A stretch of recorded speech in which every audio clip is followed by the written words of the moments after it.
Olá, eu sou o professor Afonso Escoculha, da Universidade Federal da Paraíba, e nós estamos começando o terceiro programa da série Paulo Freire Vivo na TV da UFPB. Nesse programa a gente tem um tema central que gira em torno do que ficou conhecido como método Paulo Freire de alfabetização de adultos e começou a ser desenvolvido no começo dos anos 60 do século passado. Esse programa também tem como grande referência o livro Educação como Prática da Liberdade, que foi onde primeiro apareceram as técnicas, as metodologias e as bases fundamentais do que ficou conhecido como método Paulo Freire.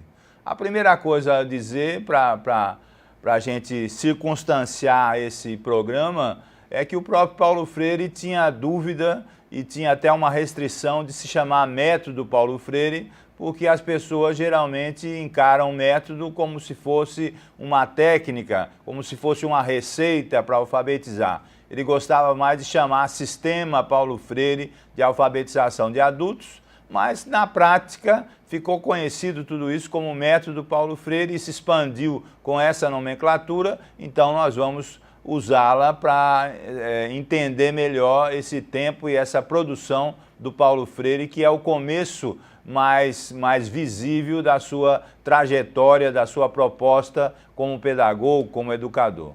Antes de mais nada, nós precisamos entender um pouco o contexto onde é que foi formulado e começou a se expandir o que foi chamado então de método Paulo Freire, que é o começo dos anos 1960. Esse começo faz parte de um período da história brasileira chamado de período de redemocratização e que vem a partir da saída do Getúlio Vargas do poder em 1945. Então esse período corresponde ao intervalo entre 1946 e 1964, onde foi dado um golpe militar, que a gente sabe que aconteceu, e depois vamos comentar cada uma dessas partes. Mas eu começo por aí justamente para mostrar a importância desse contexto e podia ser marcado por duas ou três palavras centrais para você entender o que eu quero dizer sobre essa parte da nossa história. Primeiro, uma palavra forte dessa época era nacionalismo. O Brasil vivia uma época de uma projeção da nação brasileira, inclusive internacional. A outra coisa importante dessa época é a palavra democracia. O Brasil cada vez mais aprendia a ser mais democrático no sentido tanto de eleições como no sentido da convivência das pessoas, etc. Por isso mesmo, essas palavras circunstanciam essa época e mostram um projeto de desenvolvimento. Essa é uma outra palavra, uma outra temática central. Então, temos um projeto nacionalista em andamento, um projeto democrático em andamento, com todos os seus problemas, e um projeto central de desenvolvimento nacional. Mas surgia sempre uma pergunta central: como é que o Brasil vai ser desenvolvido socialmente, economicamente, politicamente, culturalmente, sendo um país de analfabetos? Um país onde o analfabetismo era gigantesco, não é? Infelizmente ele continua a ser, esse é um tema que continua, infelizmente, muito atual, não é? Em pleno século XXI, mas há 50, 60 anos atrás, isso era um problema central. Por exemplo, na região Nordeste, o analfabetismo de jovens e adultos, especialmente, era muito alto, não é? Era muito alto. Então, como é que se desenvolveria o Brasil, não é? Tendo um grau de educação muito baixo, não é? Muita gente ainda fora da escola e um grau de analfabetismo de jovens e adultos a partir de 14, 15 anos altíssimo. Não há nenhuma dúvida que nesse tempo o grande problema, entre os vários, mas o grande problema da educação brasileira, não é? O problema mais dramático da educação brasileira residia justamente nessa questão da alfabetização. As universidades federais, por exemplo, ganhavam corpo, não é? Começavam a ser fundadas em cada um dos estados. Não é? Havia um projeto muito importante do ISEB, que era o Instituto Superior de Estudos Brasileiros, que reunia intelectuais que pensavam esse período, e esse instituto teve uma grande influência sobre Paulo Freire, os seus intelectuais. Havia um projeto de universidade com um novo padrão, que era exatamente a UNB, a Universidade de Brasília, com a liderança conhecida do Darcy Ribeiro. Havia, então, um projeto de nação muito importante. Dentro dele, o Brasil se projetava internacionalmente, seja pela sua música, seja até pelo futebol, né? O Brasil foi campeão do mundo pela primeira vez em 58, era a época do Pelé, era a época do Garrincha, era a época de um sentimento de nação muito grande, era a época, por exemplo, da Petrobras, que foi fundada nos anos 50, não é? Esse slogan, o petróleo é nosso, vem de lá. Então havia aí uma conjuntura muito importante que reunia o nacionalismo, o desenvolvimentismo, não é? E essa noção de democracia, ainda que muito frágil, porque o Brasil sempre foi marcado na sua era republicana pelas ditaduras, pelos períodos ditatoriais. Então, voltar à democracia ou construir a democracia era muito importante, não é? E dentro desse projeto, o projeto educacional, as reformas educacionais eram de monta importantíssima para decidir esse futuro do Brasil, para implementar esse futuro do Brasil. Repito a pergunta que não quer calar até hoje: como é que eu vou desenvolver um país, não é, que tem um baixo grau de escolaridade, que tem ainda muitos analfabetos jovens e adultos, não é? E como é que eu vou desenvolver esse país com essa circunstância? Dentro dessa problemática, a partir da Universidade do Recife, então surge essa ideia do Paulo Freire, de uma equipe de vários professores, vários pensadores da Universidade do Recife, que hoje é a Federal de Pernambuco, para pensar a alfabetização, e a partir daí foi criado então um método, não é? Um modelo de alfabetização, não é? Nessa época só se falava alfabetização de adultos, depois é que se acrescenta essa história de jovens e adultos, não é? Como é que se ia desenvolver isso?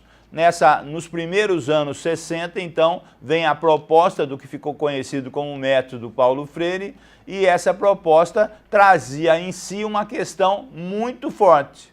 Ela era analisada, a questão da alfabetização era analisada não como uma coisa em si, mas como um produto da sociedade brasileira, um produto da história brasileira, um produto da política brasileira e da cultura brasileira. Então, alguém ser analfabeto não era pensado como se fosse uma doença, uma gravidade, mas esses pensadores coordenados pelo Paulo Freire pensavam na alfabetização como um produto social, como uma coisa fabricada pela sociedade da época. E é nesse sentido que se começa a pensar a alfabetização, não é? Como é que a gente vai mobilizar o país, vai alfabetizar jovens e adultos a partir da realidade brasileira, a partir da existência de cada um e cada uma que ia participar. Em função disso, alguns conceitos centrais, não é, se mostravam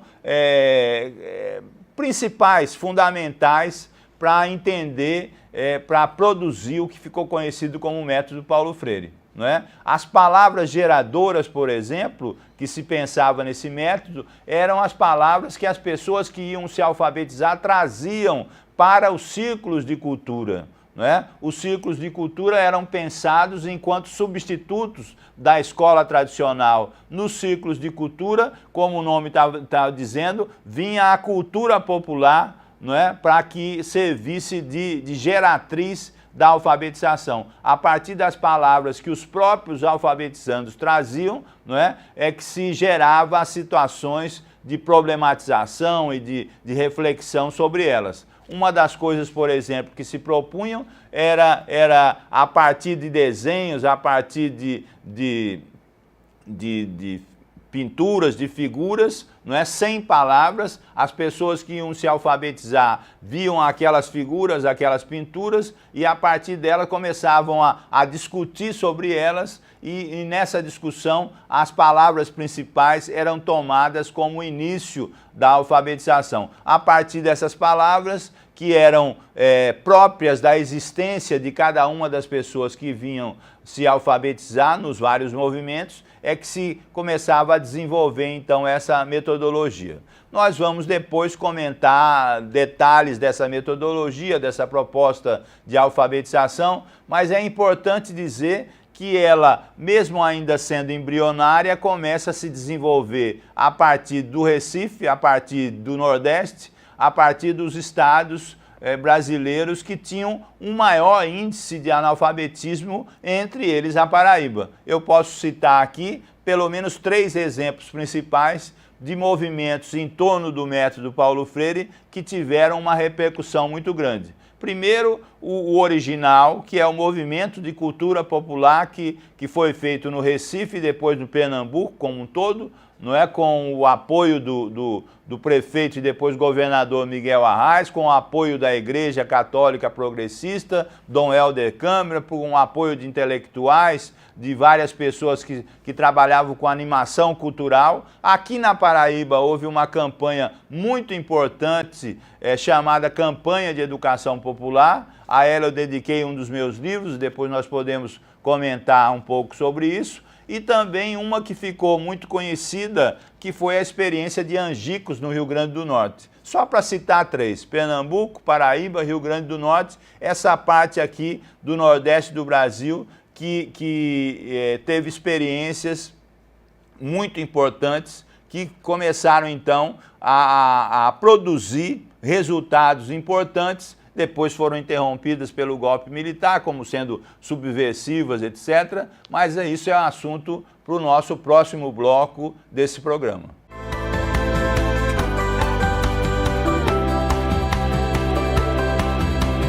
Nesse segundo bloco do terceiro programa do Paulo Freire Vivo, a gente então vai continuar a focalizar o que foi chamado de método Paulo Freire.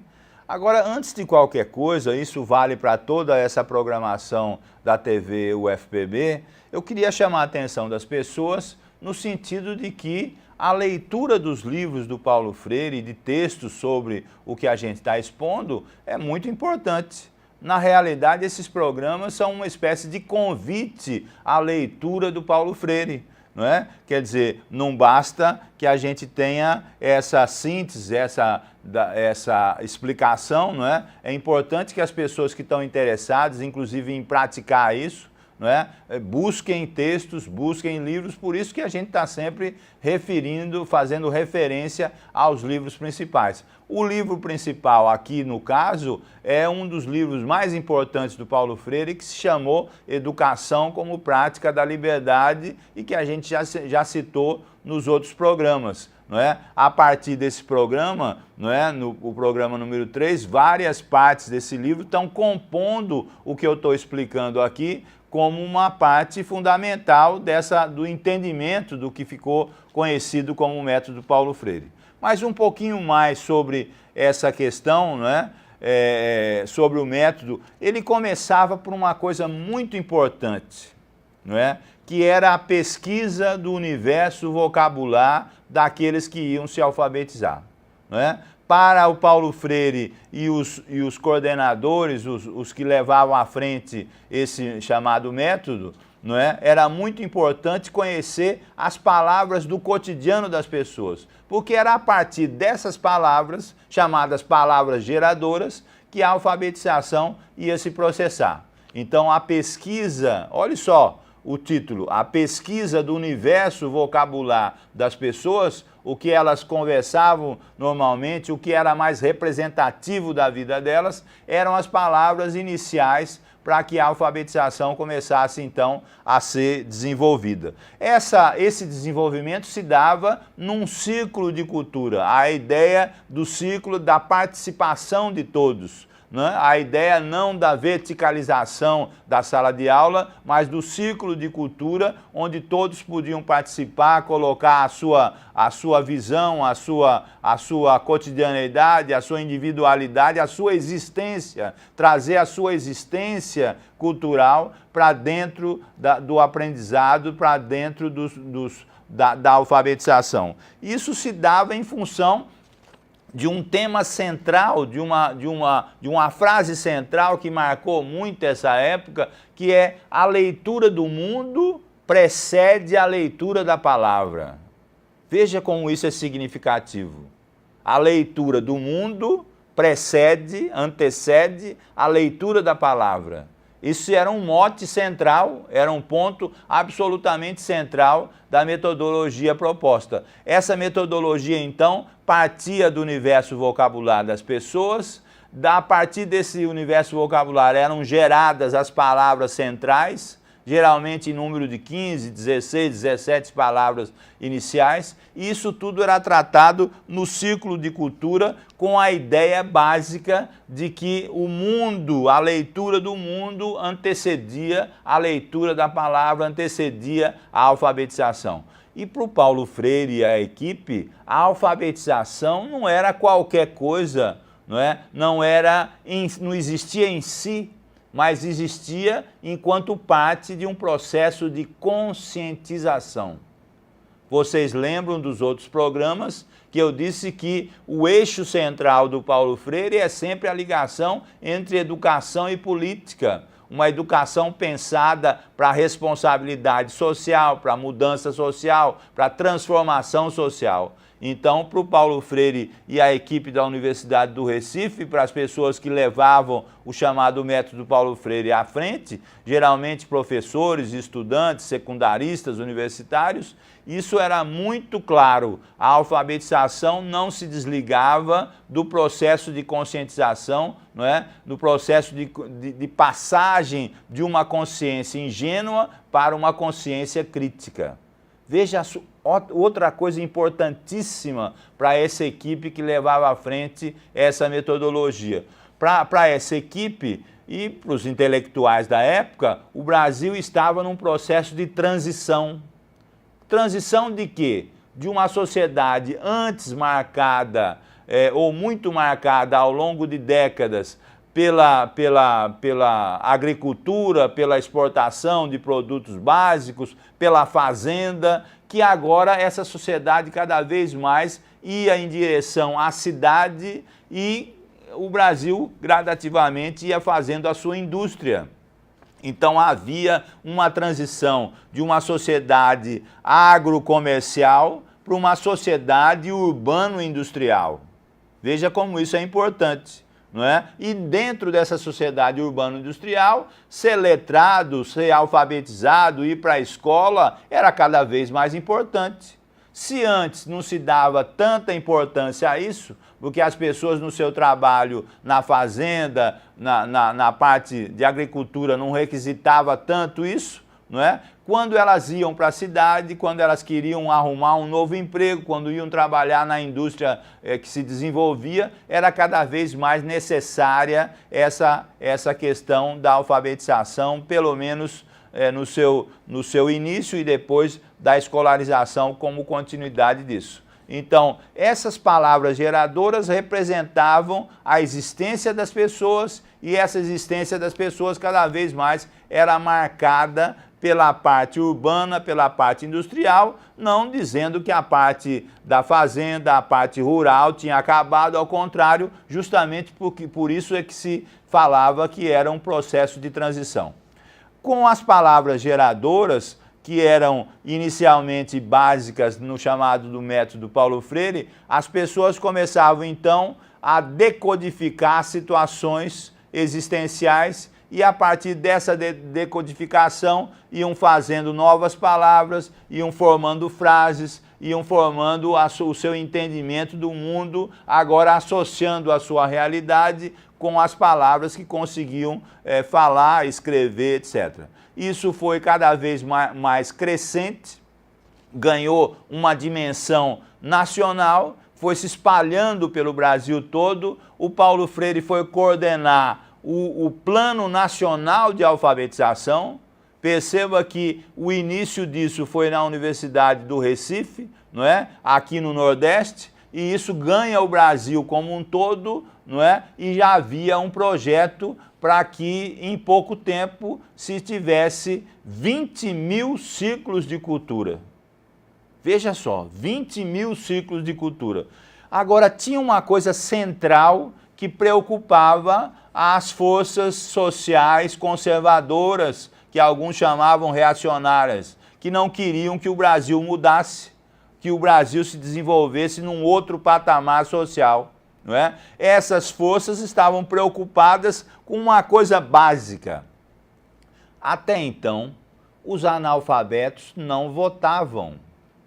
Com o aparecimento do método Paulo Freire, que se propunha a ser rápido, em 40 horas, barato porque era feito em qualquer lugar, no sentido de não ter grandes aparelhagens para fazê-lo, e de maneira conscientizadora, estava aí um problema para as forças conservadoras que não queriam nenhuma mudança social, né? Se tinha fabricado, pensado um método, então, que era rápido, alfabetizava em pouco tempo, não é? Era um método fácil de se aplicar, não tinha grandes investimentos para isso, e era um método que se propunha a conscientizar as pessoas.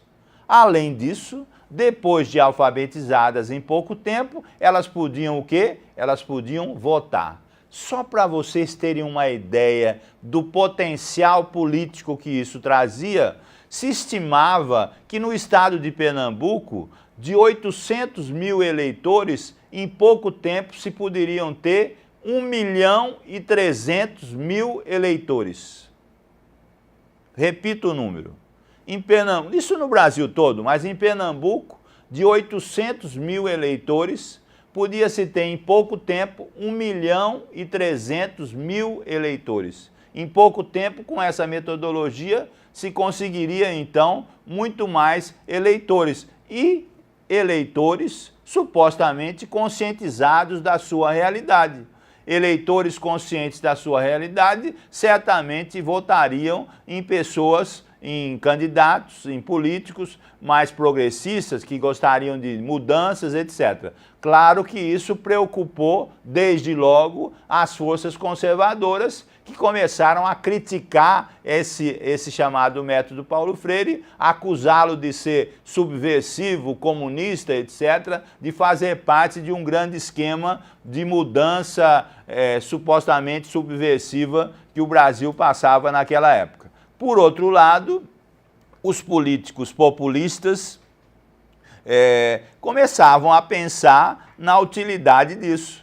Não é? Eu vou fazer isso no meu estado e lá a gente vai poder obter mais eleitores, etc. O importante disso é que tanto as forças conservadoras como as forças políticas que gostariam de ter mudanças sociais ficaram muito interessadas no chamado método Paulo Freire, porque ele mexia com uma coisa central, que era a possibilidade de muito mais pessoas alfabetizadas na idade eleitoral poderem votar e, através do seu voto, modificar as várias situações que aconteciam. Por isso mesmo, em cada um dos estados brasileiros, no Distrito Federal, em Brasília também, não é? Começou a se espalhar, não é? Começaram a se espalhar várias experiências com o método Paulo Freire, não é? Aqui na Paraíba, por exemplo, a campanha de educação popular começou a ser feita com o núcleo de João Pessoa e com o núcleo de Campina Grande, depois se estendeu para a alfabetização dos camponeses da Paraíba, associada com as ligas camponesas. Em Pernambuco também ocorria isso. E para as forças conservadoras, isso era tido como alguma coisa que atrapalharia a sua continuidade no poder, então começaram a reagir.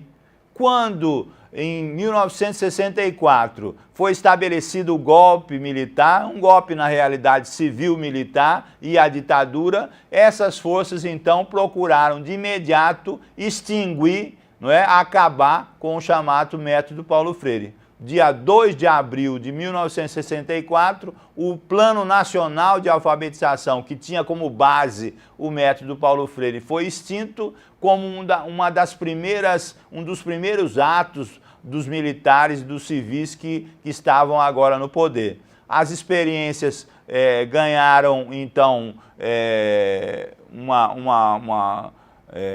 prisão, exílio, repressão, em vez de ganharem força, ganharem aliados, ganharam inimigos, não é? Foram extintas e as pessoas então que queriam praticar essa metodologia depois deveriam fazer de uma outra forma, e isso foi feito de maneira clandestina, especialmente sob a égide, sobre a proteção da Igreja Progressista, não é? Como na Paraíba, com a chegada em 1966 do Dom José Maria Pires, não é? E de outros padres e de outros coordenadores da Igreja Progressista que levaram isso em frente. Mas o importante é que o grande movimento de alfabetização em torno do método Paulo Freire foi severamente reprimido